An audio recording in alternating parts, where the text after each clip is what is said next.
আমাদের ফ্রেন্ড সার্কেলে সবারই বিয়ে হয়ে গেল, খালি তুই বাকি আছিস।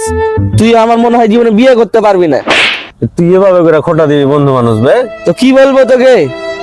তো বল আর কি আছে বে, শুন, ভাগ্যে যখন থাকবে বিয়ে এমনিতেই হবে। তোর ভাগ্যে নাই মনে হয়। আর আপনারা যদি হিন্দু হয়ে থাকেন আমার পক্ষ থেকে আদাব, মুসলমান হয়ে থাকলে আমার পক্ষ থেকে সালাম, আসসালামু আলাইকুম। আমি কিছু আপনাদের মাঝে সাহায্য সহযোগিতার জন্য হাজির হয়েছি। আমাকে পারলে কিছু সাহায্য সহযোগিতা করুন। আপনাকে ভাই কি সাহায্য সহযোগিতা করতে পারি? আমার ঘরে একটা বেটি আছে, আপনারা কিছু সাহায্য সহযোগিতা করলে আমরা বিয়েটা দিতে পারি। আব্বা আব্বা আব্বা আব্বা, আপনাকে আর ভিক্ষা করতে হবে না আব্বা, আমি আপনার বেটিকে বিয়ে করবো আব্বা।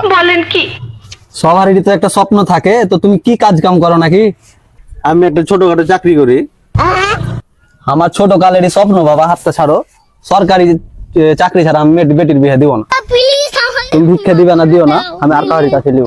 প্লিজ আমাকে ক্ষমা করে দাও প্লিজ। হ্যাঁ বে, তোর ভাগ্য এতই খারাপ বে, শেষ পর্যন্ত তোকে একটা ফকিরও চয়েস করলে না।